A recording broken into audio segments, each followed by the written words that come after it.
Compact versus full-size handguns. There's more to this debate than just size. Today we're breaking down the real-world differences and how they affect accuracy, recoil, comfort, and concealability. So buckle up. Hey everybody, welcome to LocaCarnivore. Glad you could join us. That's right, we're talking compact versus full-size handguns today.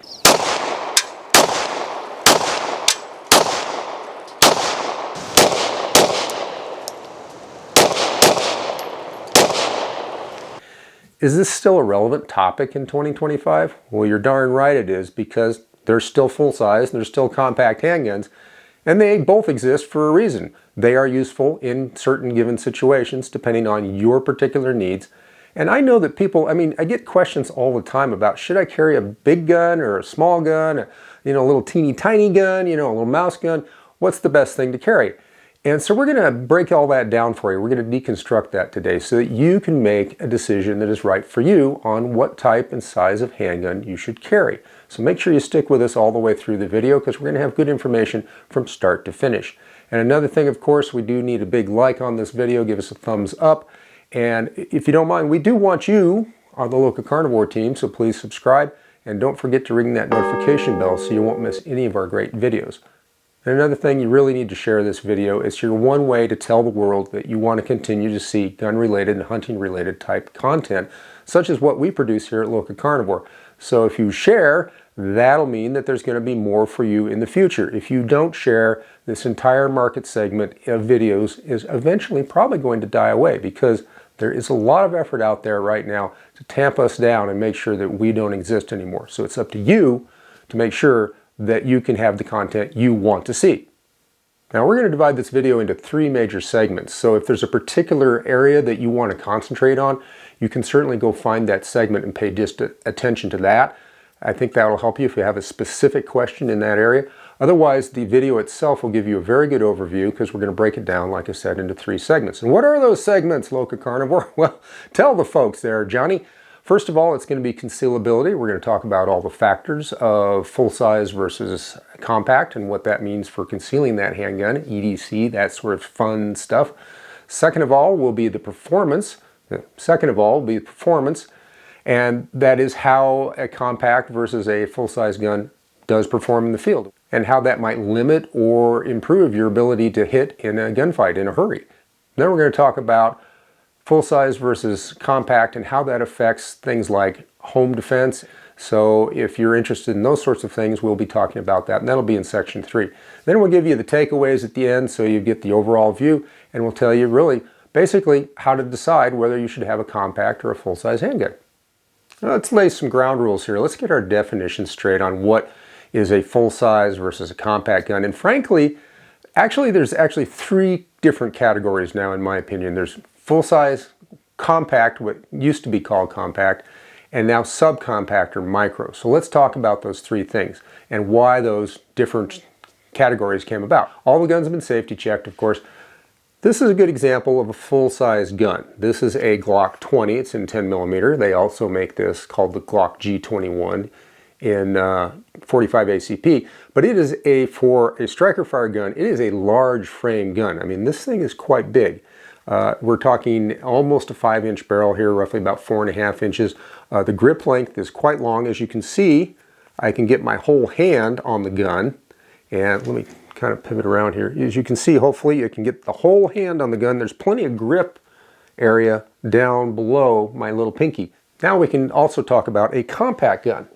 And in the striker fired world, or the Glock world, it would be epitomized by the Glock 19. This is one of the most popular guns in the world, quite frankly. It's a really nice size, and compared to the Glock 20, scratchy, yeah, they're Glocks, they can take it. You can see that the grip here is much longer on the full size than the compact, and the barrel is shorter by about a 1/2 inch, give or take. And the guns are thinner. Now, if this was a Glock 17 9mm, it would be the same width as the 19, but it would just be a longer barrel, kind of about like the 21 here. But you can see the grip length difference, and that's really one of the big differences. So that's a compact. Now, the subcompact would be epitomized by the Glock 26, the baby Glock. And this, to a certain degree, kicked off the whole thing when this gun came out. As you can see, it's quite small. Let's compare it to the Glock 19, which is a compact, or what I consider a midsize. And look how much shorter the grip is now. Now on the Glock 19, you can just get your hand on the gun. Just get your hand on the gun, and see my pinky is right at the bottom of the grip. Now, let's look at a subcompact. Sometimes these are called micros these days. Very short barrel, it's roughly about 3 inches, give or take. And the grip is so small that my pinky, let's try to get it out of the field of the stars. The grip is so small, so short, that my pinky tucks in underneath. Now, if you've got really big hands, it's going to be really difficult to get a good hold on a gun like this. All right, now I told you 1911 people, and you're waiting for it. I was going to talk to you about these guns versus the striker fire guns, because this is a different world. It really is.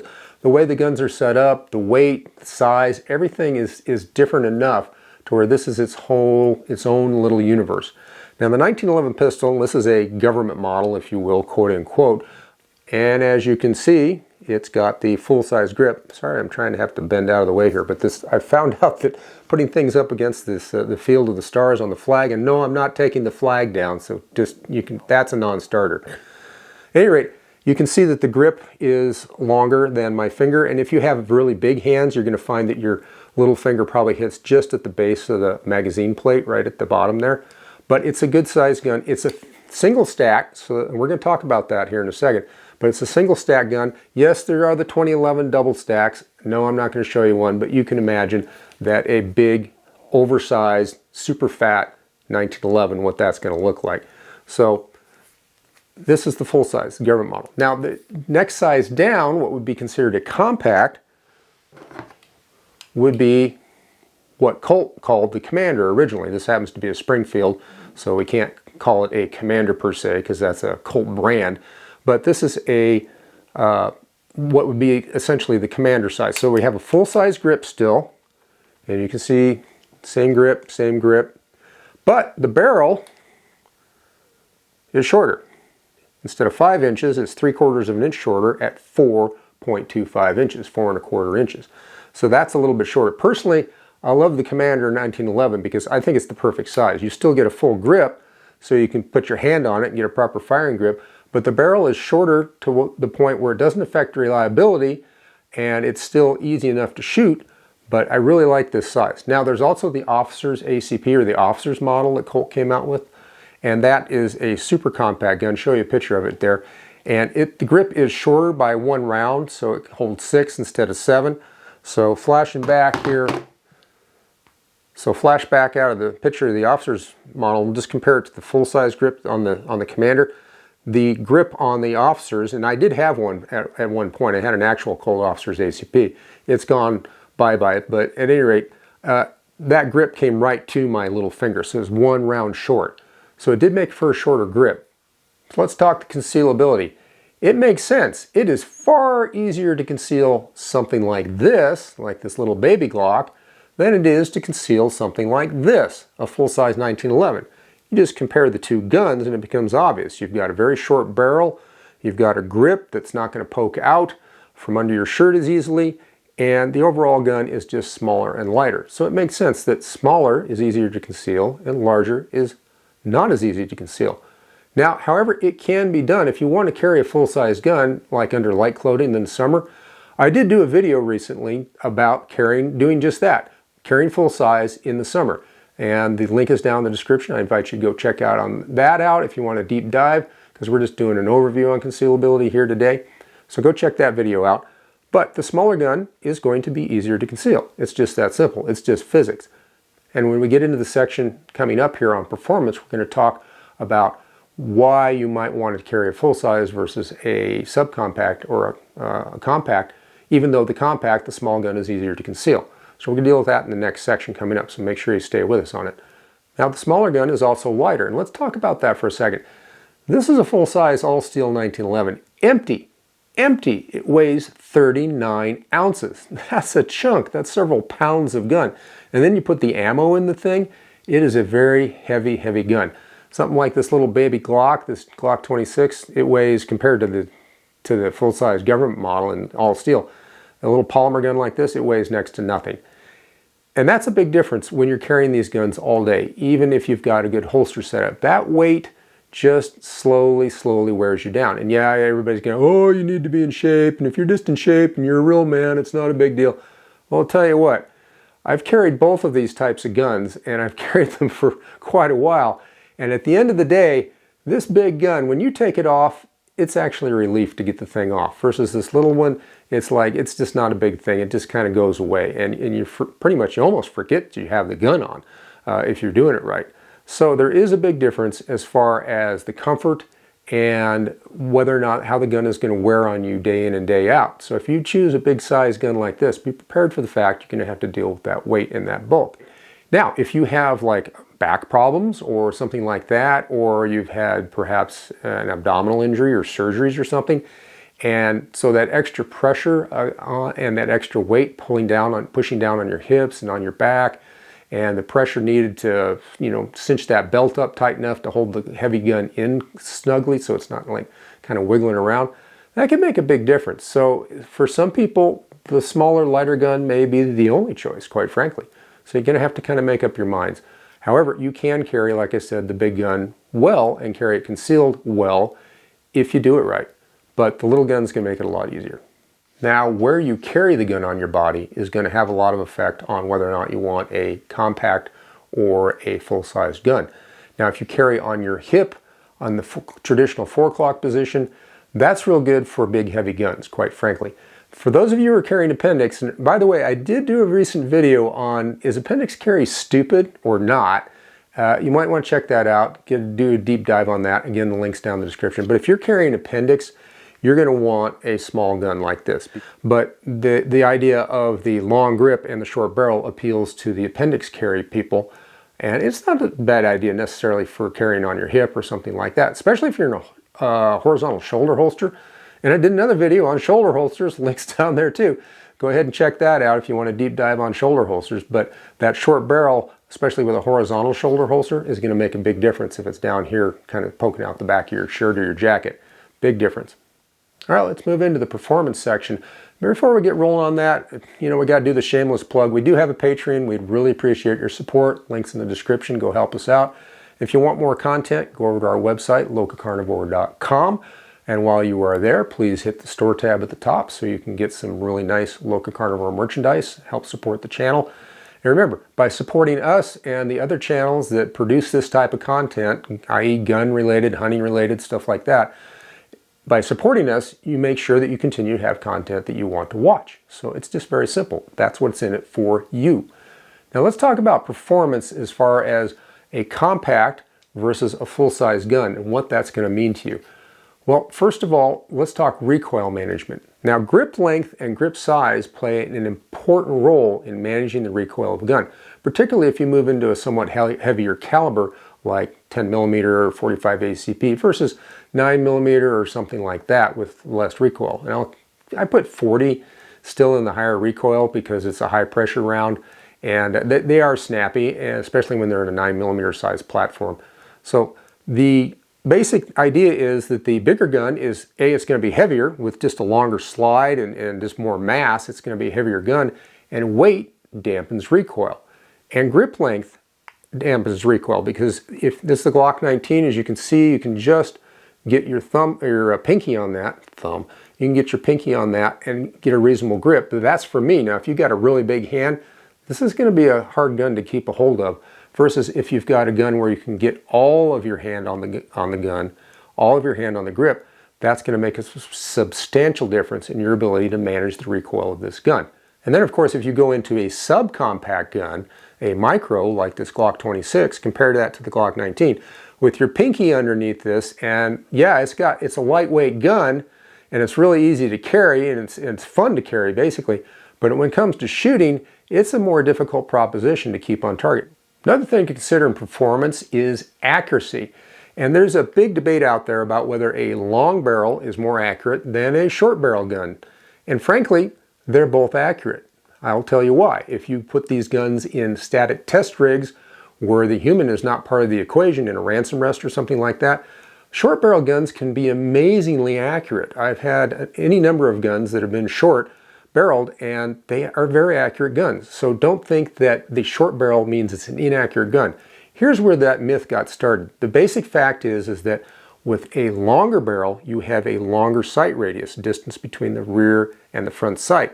And what that means is when you are aiming this and using it and shooting it, a small deviation in those sights, between left or right, is a relatively small deviation at the target. Versus if you have a short barrel, that length, that means that angle is greater even with a small deviation, because you have a small deviation at the sights creates a wider angle and therefore a larger deviation on target. Therefore, the myth that a short barrel gun is inaccurate versus a long barrel gun. The reality is it's just simply the shooter. It's easier to shoot a long barrel gun with a long sight radius more accurately than a short barrel gun. It's just that simple. Now, can you overcome this with training? Generally speaking, but you're always going to be fighting the simple physics of that. So do keep that in mind, that the longer barrel is going to help you shoot more accurately. It's not inherently accurate, but it will help you shoot more accurately than the shorter barrel. Now, if you want a deeper dive into the actual effective practical combat accuracy between a long-barreled full-size gun and a compact or subcompact, I did a couple of videos. One was 1911, comparing the accuracy of the government model to the commander model. And those are in quotes, government and commander. Just Colt brand names, you got to be careful. And the results were pretty surprising in both cases. So go check those out. Again, links are down in the description for you. Now, we talked about accuracy and recoil control, those considerations as far as performance factors in the debate of compact versus full-size gun. Let's talk about one other thing, and that is reload and the speed and the practicality of reload. Now, with a full-size gun, you have a lot of room in the grip, and so when you're putting that magazine in the gun, you can find the magazine well very easily with the magazine because your fingers aren't in the way. Okay, it's very simple.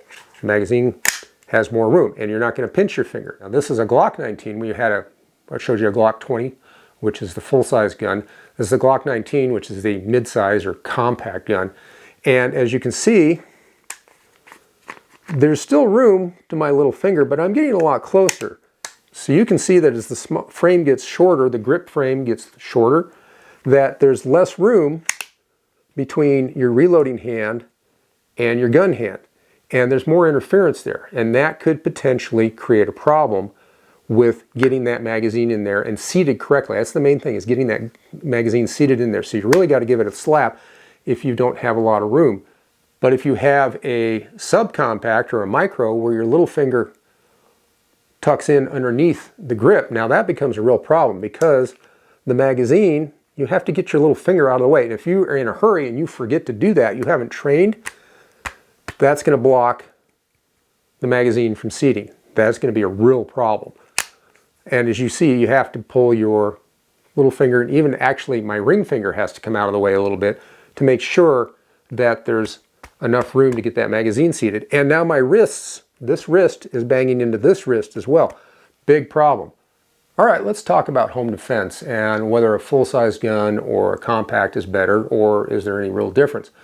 Frankly, the nice thing about home defense is size and weight become pretty close to irrelevant, in my opinion.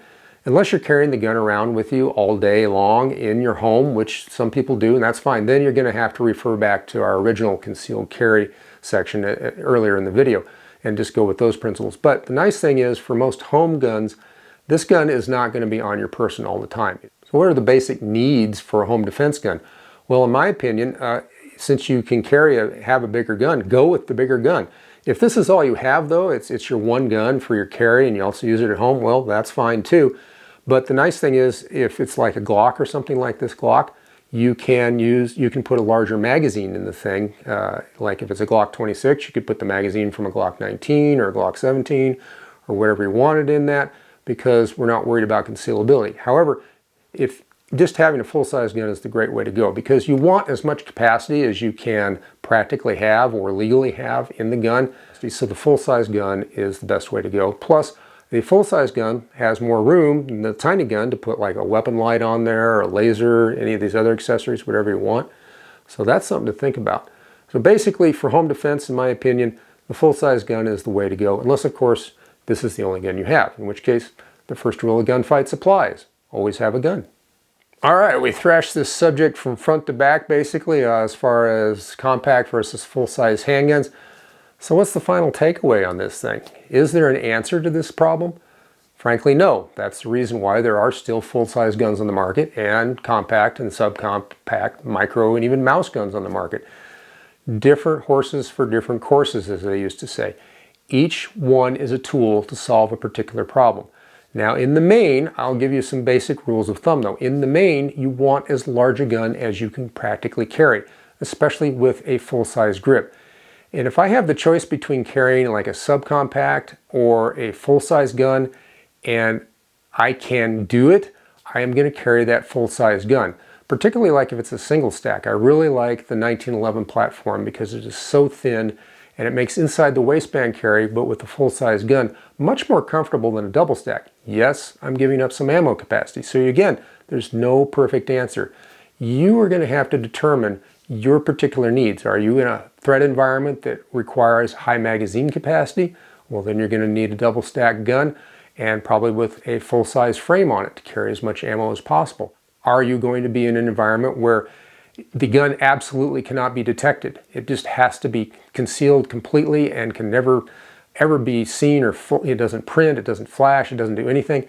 Then you're going to have to go smaller. It's just that simple. And then it's becoming an issue of how small is too small. Well, I would say that if you cannot handle the gun properly under rapid fire and cannot control the weapon properly under rapid fire, the gun is too small. You're going to have to go up at least one more size. But I do get the idea that the gun, even if it's a little difficult to shoot, that you have on you is vastly superior to that full-size cannon you had to leave at home. So that's a basic guiding principle. Ultimately, like I said, it's a personal choice. So yes, it is a personal decision. Now, what kind of decision do you make? I mean, do you prefer a compact gun to a full-size gun? Let's get that discussion going. Tell me what your rigs are. How do you carry this thing? What works best for you? We can all learn from each other. So go down those comments there and let us know. Tell us your story. We really want to hear it from you. And it's going to be up to you, but whenever possible, go large or go home, in my opinion.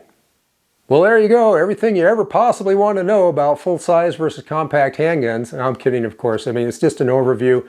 Go to those other videos I mentioned that are down in the descriptions if you want the deep dives. Thank you so much for taking your valuable time and spending it with us here today at the LocaCarnivore. I can't tell you how much I appreciate it. And remember, as always, Han shot first, doggone it. Thanks for watching.